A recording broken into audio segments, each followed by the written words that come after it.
Today is my friend's birthday, kaya samahan nyo kami sa Antwerp, Belgium. Nagkiklik din talaga ang mga Tagalog at mga Bisaya, no? Kasi itong si Charmaine ay taga Luzon at ang auntie nyo naman ay taga Mindanao. Ang travel nga namin ay galing sa Lichtervelde papuntang Antwerpen. Mga almost 2 hours din siya pag walang traffic. Joke lang, wala naman talagang traffic sa train. May kamahalan lang talaga ang train ticket dito sa Belgium, oy. Pero may mga promo naman silang mga ganyan, i-check nyo na lang online. Ang one way nga namin ay nasa almost 20 euros. Wag na lang natin i-convert. So, balik na tayo sa ganap namin today. Pupunta nga kami sa isang Korean restaurant kasi namimiss na namin yan at ititreat namin ang nag-iisang Charmaine na napaka-sweet at napakaganda na minsan ay hindi naniniwala na maganda siya. Bakit ganon?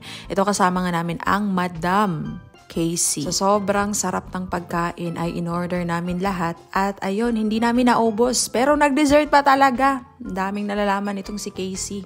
Ayan, in-orderan pa ako ng matcha. Salamat po. Parang hindi grateful Napakasarap ng pagkain nila guys. Little Soul ang pangalan sa Antwerp. I-try nyo na. Nag-vlog na rin ako para sa YouTube. Kaya mag-e-edit muna ako Panoorin ninyo very soon. Thank you, Be. Thank you, Charmaine, for this time. Until next time. Cheers!